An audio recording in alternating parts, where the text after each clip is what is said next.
What's going on, gang? Welcome to the Futurecast. I am your host, Matty Kiwoom, and I am joined today by a very special guest. You've seen him all over the Player Profiler Now YouTube channel, the Player Profiler YouTube channel, my boy Chev. What's going on, Chev? Man, you know me, brother. Any day on this side of dirt's a good one. And I'm excited to talk some 2026. 2026 way too early mock drafts. It's never too early to mock draft. It's almost like too late sometimes. Right? It feels like the media, the seventh round wrapped up, Mr. Irrelevant was announced. It's like, all right, baby, time to move on to the 26 class. Time to start get it going. And like Chev just said, we are doing the, how do you ever call it? 2026 way too early, 2026 never too early. Either way, we're going to go through the first round of next year's rookie draft. And I think it's going to be a good exercise because whether we nail these picks or it's completely laughable, it's putting our benchmark down, putting our flag down, getting some of these names into the fantasy football ether before anybody else. And that's what we're trying to do here. We're trying to get ahead of the 8-ball. We're trying to give you, all you viewers, some names, some ideas, some players to watch in college football. And for some context here, we are going to do one round, 12 picks. We'll alternate picks. Chev, this is each team is its own individual thing. Sometimes I know some people like to do like, oh, I drafted a quarterback, so now I'm going to draft. No, this is all individual teams, so you're not worried about the structure within this first round. You're taking the best player that you want in the mock right here. So we're going to do a super flex. We're going to do tight end premium so that all levels, all positions are all valuable. It's all worth talking about. It's all worth getting into the mud, getting dirty, getting busy with this 2026 class. So without further ado, let's get right into the 2026 never too early rookie mock draft.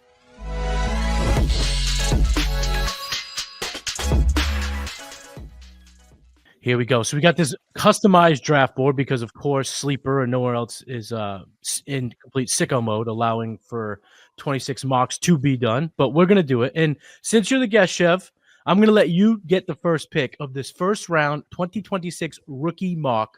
Superflex, tight end premium. The floor is yours. Well, okay. So let's keep it short and sweet. I'm going to go Lenora Sellers here. If he's in the 2026 draft, I'm going to go with Lenora Sellers. He represents Konami code upside. He profiles as the franchise changer. I was looking at a real 2026 mock draft where the Browns potentially had the first overall pick in 2026. And so I think this would be some sort of penance for them if so him going to the Browns like that gives them a reset on the Deshaun Watson thing. I know they were supposed to do that this year, but team could potentially suck so bad. So I went with Lenora Sellers, assuming that he might be a Cleveland Brown. If he's not, wherever he goes, he's a Konami code. He's gonna rewrite the way that we think about fantasy football, probably in the Lamar Jackson type range. I know that sounds aggressive, but that's the way that I see this potentially going if he takes a step forward this year. So I want to be early. Lenora Sellers, I mean, he could come out. He might not. I'm more 50-50 on him, whereas Arch Manning, like, you'll see him right now in the draft pool. I'm not taking him because I firmly believe he ain't coming out. Right. His family has stated multiple times they want up to 30 college starts. He's at like 2. He's got a long way to go. And I believe it was Todd McShay, might have been Joel Klatt, one of those guys mentioned that they've used this kind of plan. They've talked about this plan multiple times with Peyton, with, Eli, kind of the same thing. You prove it in your first year as a starter, then you got to rinse and repeat it that second year. So Arch is not an option for me. If you want to take him, it's up to you. You could do it, Chev. But I love the Lenora Sellers because I don't think he has that type of cautious approach. Whereas if he balls out in 25, I think he comes out. I think we can see that Anthony Richardson type thing. Yeah, right? Exactly. Like if he wins the Heisman or something like that, or that South Carolina makes the playoffs and he plays well, and they fall short to a more talented team, I could completely see him leaving school and going to make millions upon millions of dollars. I'm sure South Carolina took care of him. Well, I think they did because they offered him $4 million and then somebody else offered $8 million and he turned it down. So I think that he's going to tear college football up, and I think he's going to be in this 26 draft. If not, it just makes that 27 class way more valuable. Loaded. Yeah, I completely agree. So you went Lenore Sellers. That would have been the pick I would have selected as well. So now here with the second pick, I'm actually going to go with my QB1 of this class, Garrett Nussmeier. Oh Garrett wow. Nussmeier, he doesn't necessarily have the ceiling of a Lenore Sellers. I think that's pretty clear, but accurate passer, a Mhm. really aggressive player. He's got the Baker Mayfield comp because he's got that kind of chip on his shoulder. He's a little bit undersized at 6'2", 200 pounds, but still good enough size for the NFL. And I do think with the experience that he's going to come out with, he's been at LSU now since 2021. Last year was his first as a starter. Threw for over 4,000 yards. Had a 85 PFF grade.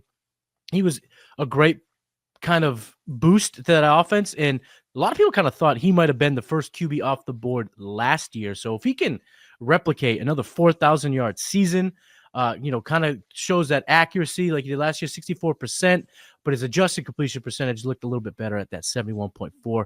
He's a gunslinger. My comp for him was CJ Stroud because I think he's a little bit more athletic than he really showed last year. He didn't scramble a whole lot. Something I would really like to see in 2025 is to see him get out there, not necessarily stay in the pocket to make that big play, but get that 5 or 6 yards on the ground because I think he has the athleticism to do it. And typically we see these players kind of run when they have to. He doesn't really have to yet. But of course, as the pressure gets on, and of course at the NFL level, he's going to have to run. In my 26 mock, my way too early 26 mock that I did the NFL, you can get that at PlayerProfiler.com. I had Nussmeier going second to the Saints as the first QB off the board. So I went Garrett Nussmeier, QB, Superflex. That's the nature of the beast, my friend. So Chev, you're up with the 103. Yeah, I love that. I've really got to get into the all 22 of Garrett Nussmeier because like from what I've seen, like one, I was looking at this. It's ironic that we're having this conversation because I've had this in a group chat several times.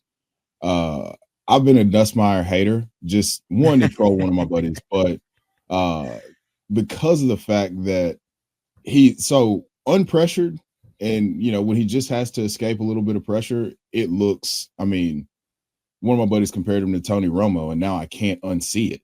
It's like, oh, he's just the gumbo gunslinger. But there's a lot to be desired because he looks really uncomfortable when he can't escape the pressure or if the pocket collapses. So I want to see him take that step forward. I know he threw for 4,000 yards. Like, I want to see him take that step forward this year to solidify himself as a first. Like, all the tools are there.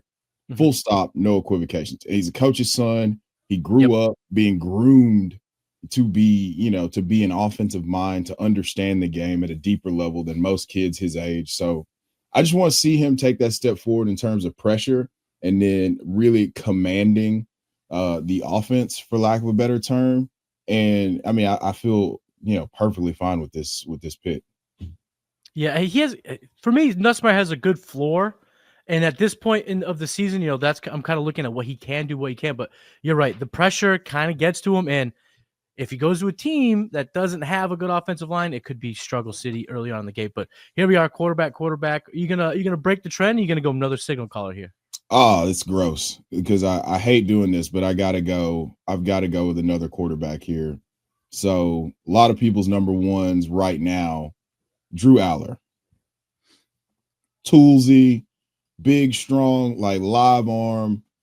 He literally didn't have a a receiver catch a ball in a college football playoff game. That's insane to me. That's wild. insane. So I was listening to a mock draft, and that I had forgotten that fact, and then I was reminded of that fact, which is a Drew Aller thing disguised, like a Tyler Warren thing disguised as a Drew Aller thing, disguised as a Penn State pass catcher suck thing. Yeah. So yeah, I went with Drew Aller here. I think that this is going to be the popular pick. I think when we come down to it, if there's no Lenore Sellers or Arch Manning, which we know Arch Manning's not going to be in this class. So for me, Drew Aller has all the tools. I mean, we just want to see that minute step forward in terms of like being able to anticipate, throw people open, use the tools, above the neck just as much as you can use the God-given talent that you have, being a giant human being with a rocket arm.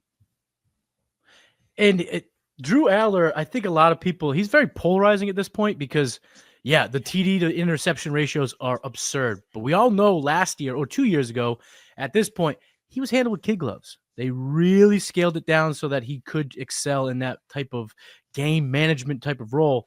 He opened it up a little bit, had more picks this year, but I think we saw more of the potential. I mean, this is a former like high-end 5-star high school recruit. The trajectory of a player like Drew Aller is to come out of college and be a first-round pick. And I believe wholeheartedly that if, he gets Penn State over the hump, especially given, the bit of that kind of can't win the big game. That's kind of what he's been labeled as, right? He can't win those big games. He can't beat the Ohio States. He can't beat the Michigans. He can't get it done at that type of level. If he does, I think the sky's the limit for Drew Aller. And I think a first round expectation is definitely going to kind of follow him around all year. But I'm up here with the 104. And I am going to break the trend. I'm going to go ahead and take the first non-quarterback in the class. I'm going to take Jeremiah Love from Notre Dame. Jeremiah Love, for me so far in my stage 1 scouting, he's my running back 1, but there are a couple right on the heels of Jeremiah Love. I like what I saw, 1,000 yards. He had 1,124 yards last year, about 7 yards per attempt. We love seeing that. The 17 touchdowns on the ground, 15 breakaway runs.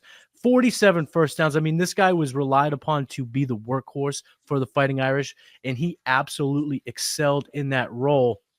Where I do want to see a little bit more of kind of that dog is last year in the playoffs, he faded massively in terms of where he kind of, I don't know if he was dinged up. I don't really know exactly what it was, but I think he was dinged up there was an ankle maybe. Yeah. I do believe he was kind of dinged up, so he didn't get the workload that he's used to. But this is a guy with the right size, 6 feet, 215 pounds, elusive, explosive.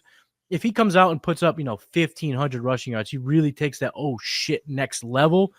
This is a running back, I think, that can find himself in the first round. He could climb up pretty high, especially with some of the teams that are they're going to be looking to maybe upgrade at running back later in the first. Like in my way too early mock, I had him going to the Vikings, a team that decided to pass on a high-end running back this year. Considering the class, they decided to go to Jordan Mason. And they decided to stick with Aaron Jones. But if that doesn't work out for them, they're going to be looking in the pool. And Jeremiah Love, for me, is that type of guy that has been on the right trajectory, has shown all the qualities that you need to be an effective running back at the NFL level. So for me, 104, first running back off the board. Give me Jeremiah Love, baby. Beautiful. Yeah, I have no counterpoints to that. I think he got nicked up during the playoffs last year. You saw the 98-yard touchdown against Indiana. I mean, he put it on tape time and time again. He had that crazy touchdown run against Penn State, I believe it was, where it was like he just hovered above the ground about 6 inches off the ground and ended up in the end zone. So, I mean, he's got all the tools. I think he's a first-round talent. I don't know. I mean, it's so weird with the NFL, right? Like, you're thinking that one guy like that just can't miss is going to be a first rounder. And then boom, they slip to like pick 34, 35, mid-second round, whatever it is. We've seen that several times with really talented running backs who end up panning out really well. But love that pick. I'm going to go with Jordan Tyson. All right. Yeah, I'm going to go with Jordan Tyson. So he had his season cut short by injury, and you could feel the absence of his presence in that college football playoff game. I believe that, Sam Leavitt would have beaten. I firmly believe that they beat Texas if he's healthy. I think that they beat Texas if he's healthy. So I think he's going to put the all of us fantasy gamers on complete notice that he is the wide receiver 1 in this class, and that is going to stand. That's something I feel like is going to be sticky from right now throughout the process. I could be wrong, but really, really like Jordan Tyson here. Sam Leavitt, Jordan Tyson, they are lockstep this year. They both have the potential to be first-round draft selections. They both have the potential to bring that Sun Devil program back to the college football playoffs. And I have Tyson as my wide receiver 1.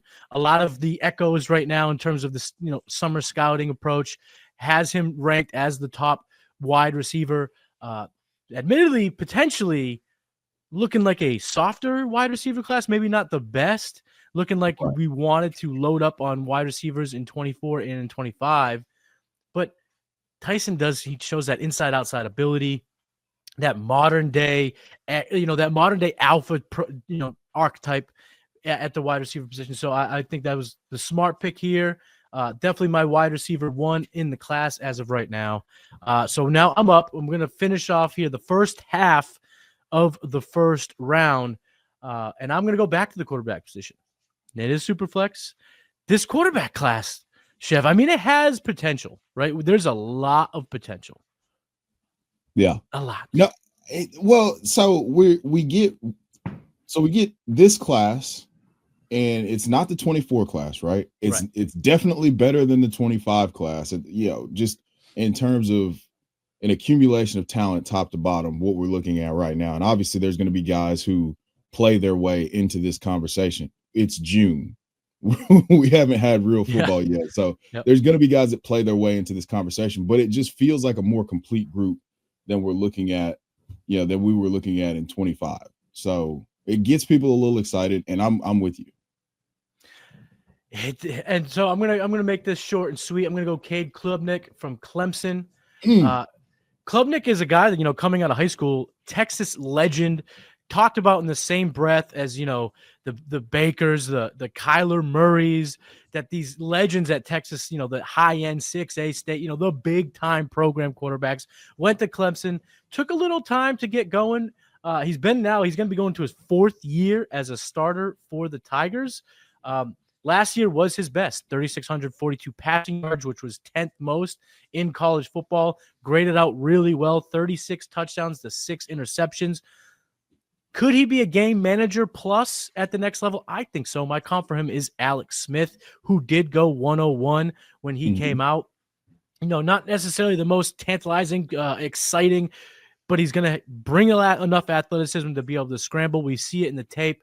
He's got a good enough arm. I think it's if we're talking about Sellers, Nussmeier, Aller, Klubnik, I would probably put his arm strength 4th, but it's still effective. And we've seen a quarterback from Clemson who didn't have the strongest arm have success early on. And I'm talking about Deshaun Watson. Remember when Deshaun Watson came out, pea shooter, didn't think he had first-round arm talent. Well, he ended up going high in round 1 and then showed right away that he was a franchise quarterback. Now, think about him as you will in terms of how it panned out, but early on, he definitely had success with the Texans. And I think Klubnik is that type of player. And again, we talk about when we're scouting the class this early, when we don't have stats in front of us for the current season, you got to talk about narrative, trajectory. Is this the type of player that we've seen go early in drafts? Hell yes. So, high-end recruit, big-time college program. And if he can take the Tigers to the national championship or maybe even win it, because they do have a loaded roster on both sides of the ball, right? I mean, the Clemson Tigers should be nasty. Yeah. I mean, talent-wise, they're up there with the Ohio States. Like, they got future NFL players all littered all over that roster. So if they don't win it, it's just something short circuits. That's right. They would be my early. They'd be my early favorite with him, with his level of experience, with his wide receiver core, like with Dabo Swinney having national championship experience, being one of the most tenured coaches in college football. They are one of the favorites. I don't feel like I'm making a hot take by saying that at all. Right. Yeah, I completely agree. So I'm going to go Cade Klubnik here, we're going to run. This is the first half of round 1. Right, we're only doing one round of the 26. Way too early mock, never too early mock, whatever you want to call it. But before we get into that 107, Chevin, we give you some minutes, a couple seconds to think about it, because we got to hear from the Podfather. Hey, what if I told you there was a Dynasty app where you could get player lifetime values, evaluate trades, including draft picks out to 2028, compare the advanced metrics of 2 players, look up the sentiment, buy, sell, hold on players? Well, there is a mobile app that has all of that and more called the Dynasty Dominator, and it's $5 in the App Store on Google Play. This is my gift to you, the most affordable Dynasty League domination app available today. And if you already have it, the 2025 class is ready to download. Let's go! You can get that 25 class, but if you're tuning in to the Futurecast, you're getting a little info on the 2026 class. Matty Kiwoom, Chev here, round 1 rookie mock. All right, you're up with the 107. All right, so I'm kind of torn here. because I've been quarterback guy so far, and Yep. I want to have an opportunity to discuss one of my guys. I thought he would be one of the top running backs selected if he came out this past year, but he decided to go back to school, NIL money, whoop whoop. So Nicholas Singleton. Give me Nicholas Singleton here. Yeah, baby. Penn State, there's a lot of similarities with the Penn State kids and the Ohio State kids a year ago, Quinshawn Judkins, Travion Henderson, two guys. Yes. We were scouting this time last year to be in the 25 class. They were, prospects that we thought could be amongst some of the best in a loaded class. Both of them decided to go back, give it one more chance at a national championship run. So talk about Nicholas Singleton. What do you like about him?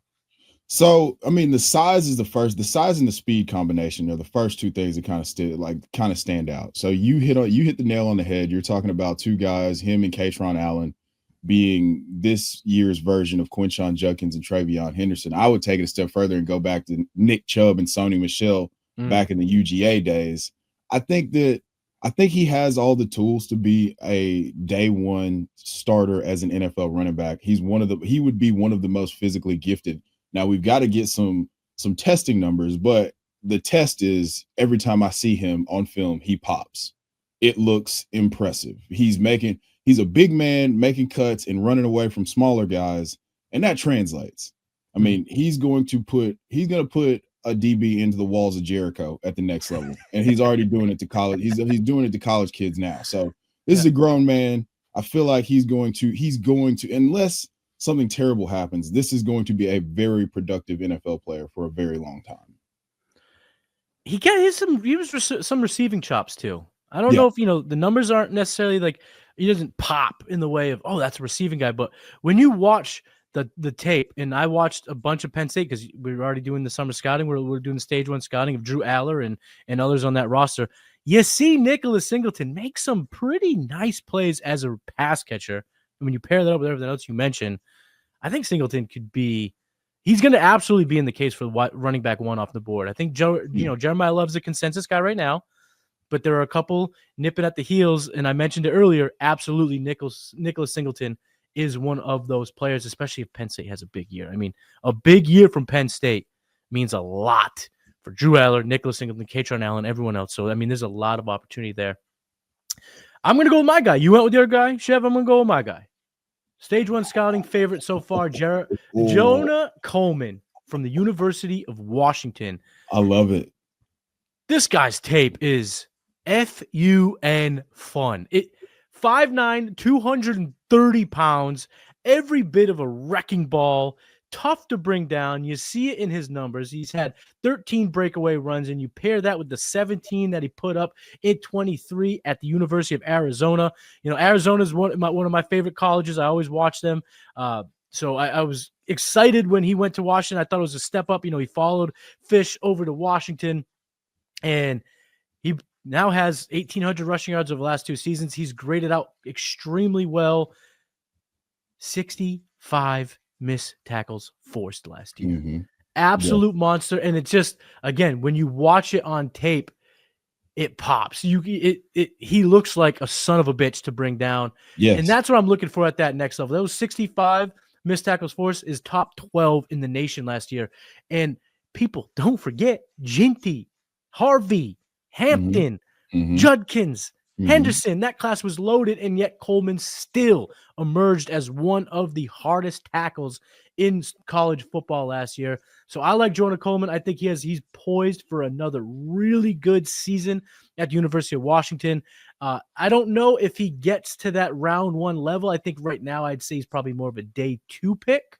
Yeah. But still, day two picks, we've seen that absolutely smash. We love that sweet spot from 35 to 50 in the NFL draft. A lot of success has come from there. So even if he falls out of round one, even if he's the running back 3 off the board behind Singleton and Love, I like the player. I think it translates really well to the NFL level. So I went ahead and took my guy, Jonah Coleman, because Chef, I couldn't let you take him. I couldn't let you take my guy. Man, I was really hoping that you went a different direction so I could talk about Jonah Coleman. I mean, so there's a video on his social media, or a picture on his social media, where he's cut down now to about 220 pounds. He's about 222 and cut down to like 12% body fat or somewhere along those lines. I mean, Yeah, I mean, one, you got a guy who's 5'9", 230 out there hurdling people. I mean, he's unbelievably explosive. Mm-hmm. And that's the thing that I think that people will look at his numbers and say, "Oh, well, he's just kind of a bowling ball." It's like, no. He can do it all. He can do everything. This is one of the guys, like you said, you turn on the tape, you turn on his highlights, and it's just fun. Like you're in for a fun 4 minutes and 40 seconds or however long the highlight film is, because he's gonna do things on several occasions and make you be like, oh, this is okay. So this is completely different than what I expected. So I think another guy that's going to have a lot of success at the NFL level. Love that pick. I'm gonna go boring. I'm gonna go safe here. I'm gonna go Carnell Tate. Okay. Yeah, I'm gonna go Carnell Tate. I mean, at a certain point, we just got to stop questioning. We just got water is wet. Ohio State wide receivers produced in the NFL. Brian Hartline's a go. Brian Hartline is the man. So he goes and finds these guys, and then he coaches them up, and they end up making millions upon millions of dollars in college and then in the NFL. So Carnell Tate is the latest and greatest. I think so. Skill set wise, I think he's more of an Olave type. He's consistently able to get open. He might not have the explosive skill set of a Garrett Wilson or, the smoothness of a JSN but he just figures out a way to get open. So I guess he would be the next gen version of Ibuka for me. Just a super safe guy that knows how to do everything well, who's learned his role in being able to contribute in a loaded wide receiver room. And I think that's an important point for NFL projection is like, do you understand how to contribute to the team when the ball's not coming your way? And some guys struggle with that. And I don't think any of the Ohio State guys struggle with that, because it's like, no, man, like I came from one of the most talented wide receiver rooms of all time. So I think Carnell Tate here, I mean, he's a bona fide first round pick. He would have been a day 2 pick if he was in the draft, eligible for the draft last year. So I think he's a first round pick. Yeah, and we talked about the wide receiver class in 26 being a bit wide open. No one's really there to say that they're officially going to be the number one receiver off the board. Carnell Tate, he absolutely might vie for that spot. Like you mentioned, he does all the other things in terms of winning football, that winning program mentality, that do what you got to do to win football games. I don't know if he's even going to need a ton of production on the surface for an NFL team to go, I want him. Yes. So even if, Jeremiah Smith, we already know, and we already know what he's going to do. He's going to absolutely tear college football apart. But Carnell Tate doesn't need to put up 1,200 receiving yards to be, one of the top 2 or 3 receivers off the board. If he puts in a nice solid 800-900 receiving yards, but does the things right, Carnell Tate, again, big-time prospect, coming out of high school, tracks well. And now if he does explode, I mean, we're looking at a round 1 guy. I like the pick of Carnell Tate. Probably wouldn't have been the guy I would have thought to take, but I'm glad you did, because he needs to be brought up, because we might be sitting here by January going, why didn't we talk enough about Carnell Tate? All the writing was on the wall that this kid was going to be a first-round pick. And even if he's a day 2 pick, I think that he's absolutely going to vie for that first-round fantasy type production. And Egbuka's a great call, because remember, Egbuka had some of the, a couple years ago was, this guy's the best receiver in college football. Then last year was kind of ho-hum. Yeah. Kind of, he's not really exciting. I've always liked Egbuka. I love that safety net, because all of a sudden you look up like, oh, wow, 19th overall pick, drafted by a team that we didn't even think was going to go receiver. And now we're hearing the hype from Tampa Bay camp that Egbuka is just absolutely excelling.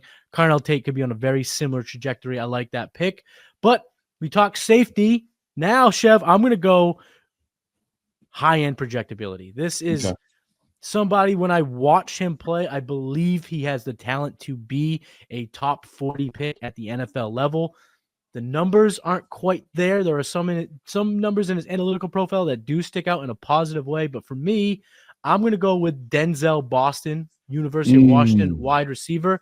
Again, a lot of projectability here. I'm putting a lot out there. I'm not sure if what he's going to do. There's a wide range of outcomes, but at Washington, we're expecting a nice jump in terms of the offensive unit. Back-to-back Washington picks for me here in this mock. But when I look at Denzel Boston, I see a guy 6'4", over 200 pounds, explosive, that type of NFL big-time go up and get the ball receiver.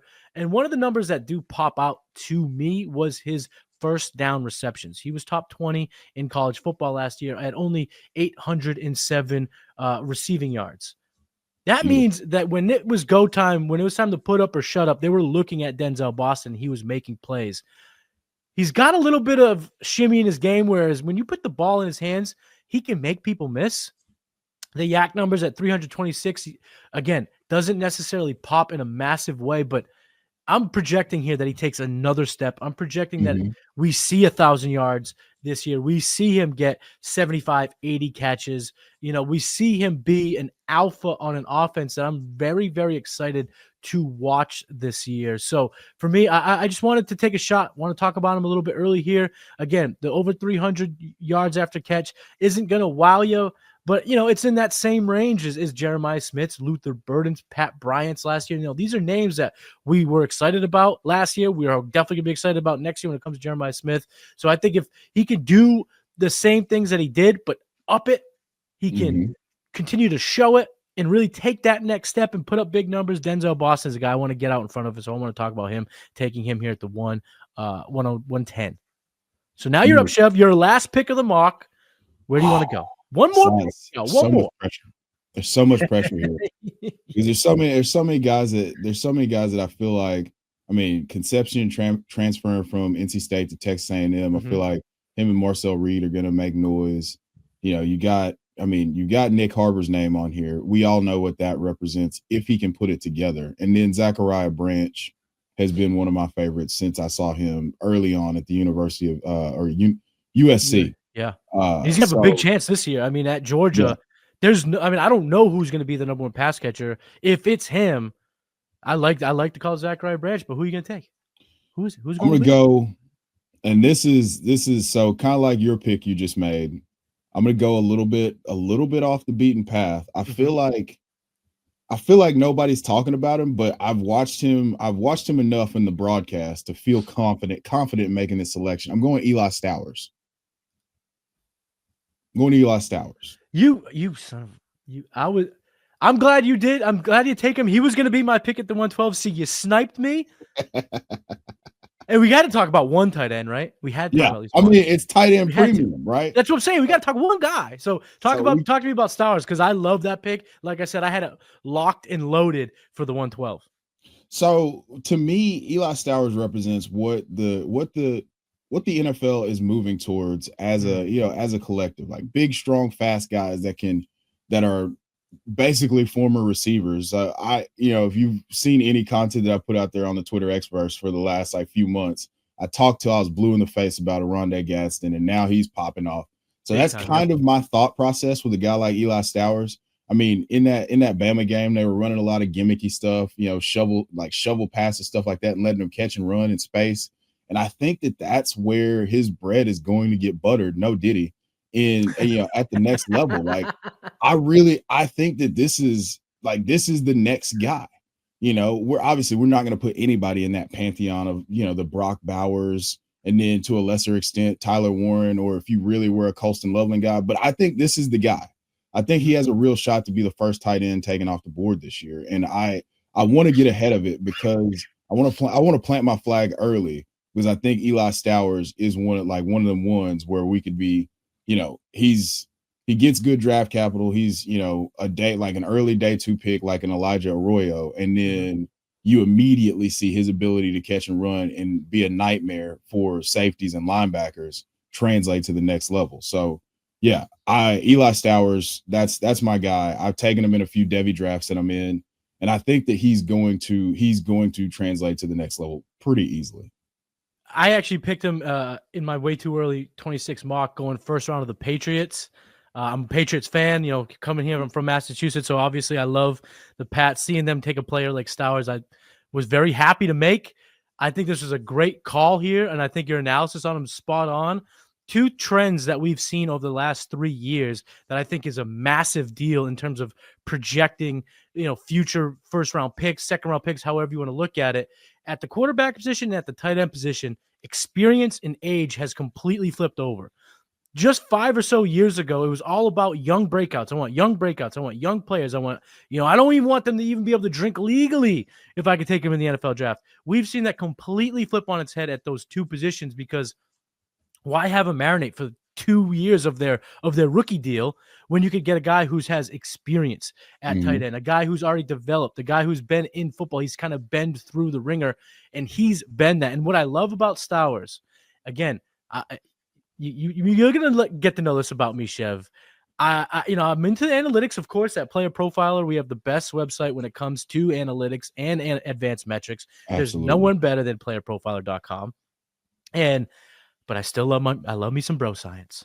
Yeah, I got my PhD in bro science. I have a snapback on backwards, and I'm not wearing it ironically. I wear it every day. I love me some bro science, and the fact that he didn't leave Vandy. Yeah.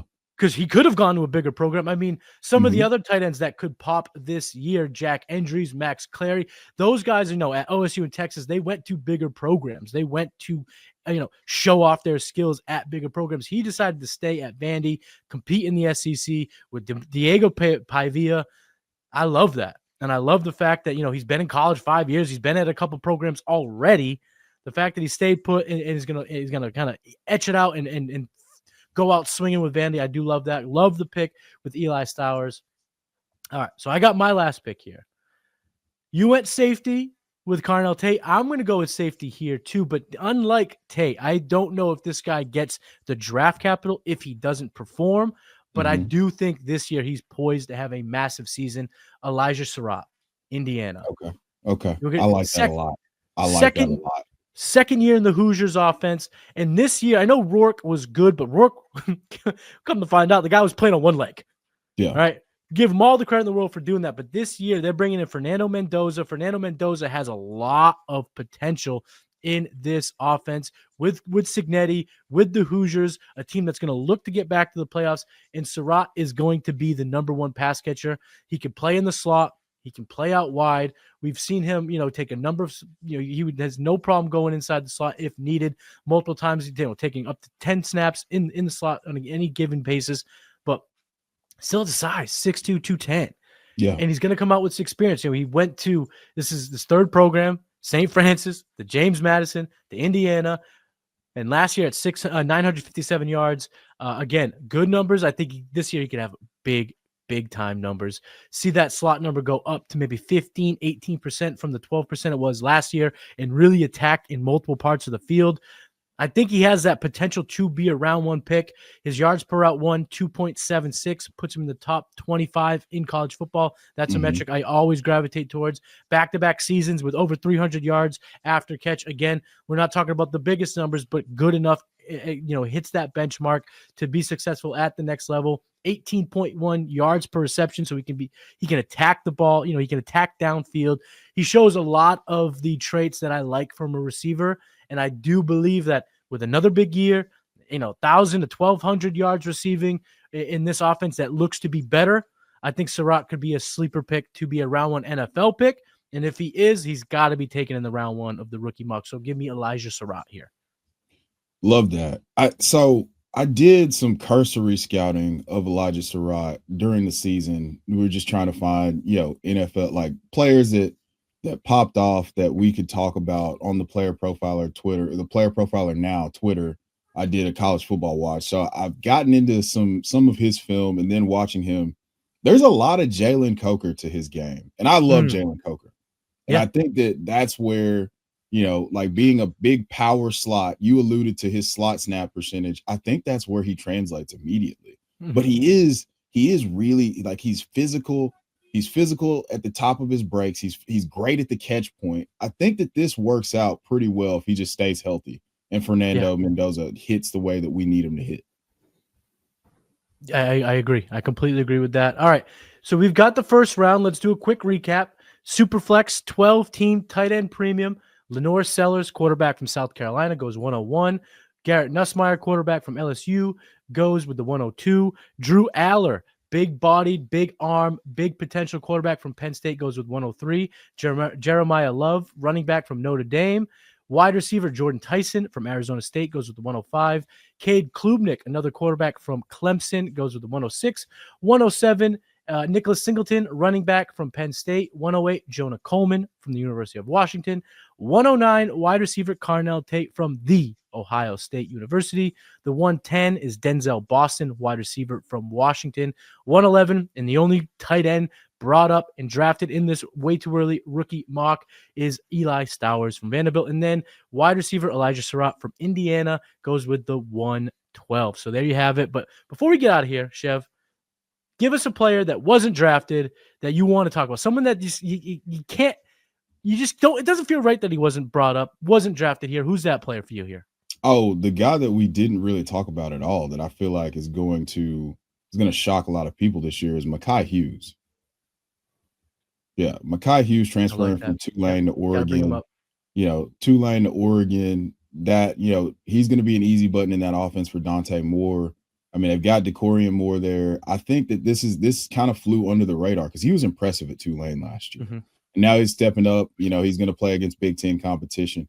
I feel like the stage is set for him to really break out this year. I mean, there's no wrong answer when you're talking about all these guys. They've obviously earned the right to be in the conversation to be a 2026 NFL draft pick, but that's the one that kind of sticks out to me. I mean, I love Katron Allen, but I wanted to talk about I've talked about Katron Allen a lot, so I wanted to talk about Mekhi Hughes. Excuse me. Great call bringing up Hughes. Big time numbers at Tulane. I mean, we're talking about massive production. He's got the right size. I have a little bit of questions of his ability to be explosive, but yeah, one thing I will say about the University of Oregon running backs is we're coming off 2 years in a row in which I wasn't a big Bucky Irvin guy. Proven wrong. I wasn't a big Jordan James guy. Well, he went to a good spot in San Francisco. I would not doubt that he gets some playing time at some point this year. And I think of those guys, I think Hughes, to me, when I just watch him, has the most potential. I know it sounds crazy considering what Bucky Irving did for us in fantasy last year, but Mekhi Hughes he's one of those guys. I talked about a number of guys barking at the heels of Jeremiah Love. You could put him on the list as well. Just like Darius Taylor, There's a lot of running backs. Jaden Ott, another guy. I mean, there's a lot of potential, but there always is, right, Chev? At this point of the year, we have so hopeful about so many different players. But I love the call here. The guy that I'm going to talk about is so far my favorite player in my stage 1 scouting, John Mateer. Played last year at the University of Washington State University, Wazoo, transferred to Oklahoma, will be the Sooners quarterback, looking to take that team to the next level. Great step up in competition. You want to talk about a wild boy. John Mateer is a fun one. Over 800 rushing yards last year. He might come out as the best rushing quarterback in this class, depending on Lenore Sellers. If Sellers comes out, ain't no question about it. It's Sellers. But after that, John Mateer is a sneaky pick to get into round 1. If he can just kind of clean up a little bit with his throwing motion, clean up a little bit with his footwork, become a little bit more accurate, be a little less Brett Favre and a little bit more Russell Wilson in terms of his approach and his gunslinging and all that stuff that gets incorporated. He's my sleeper pick to be a round 1 quarterback in the NFL draft. I absolutely love the potential. I love what I've seen on tape. There's just so much there. It's so much fun. It's an absolute wild ride when you watch him. A lot of ups, of course, some downs. If you're going to be a gunslinger like that, you're going to have your issues. But John Mateer is somebody that if he puts together a big 2025 season, he is absolutely going to be in the conversation to be a round 1 pick at the NFL level. So that's it. That's going to wrap up our way too early, never too early. However you want to break it down, that's it. Chev, tell the people listening where they can find you and just let them know what you got coming up. The easiest way to find me is just to go to my page on the Twitter experts at Chev90, and just there's a link tree there with everything that I'm working on. And then you can find me. I make content here for Player Profiler and over on the FF Dynasty. We're actually launching a redraft channel on the FF Dynasty that'll come out that I'll be kind of partnered with them in getting that off the ground, and you'll see my face over there quite a bit. So yeah, just follow me on the Twitter Xverse at Chev90, and then you can find everything else in the link tree. Yeah, baby. Chev, thank you so much for joining. This is actually our second mock. We've done a 25 rookie mock, and now we're doing a 26 rookie mock. I think there's a lot of mocks between me and you that's going to be happening, brother. So thank you so much for coming. And of course, smash that subscribe button, destroy the like button. Let's get these numbers up. 26 mocks, never too early. Here's the Futurecast. I'm Matty Kiwoom. I'll catch you next time. Peace. From the Podfather to you, I deeply appreciate you tuning in. And many ask, what can I do? What can I do to help support the hosts, the research they do, the production costs? Go to PlayerProfiler.com, Dynasty Deluxe, World Famous Draft Kit, Rankings, DFS Dominator, and of course, Data Analysis. Subscribe to any one of those, and you support all of us and take Player Profiler to the moon.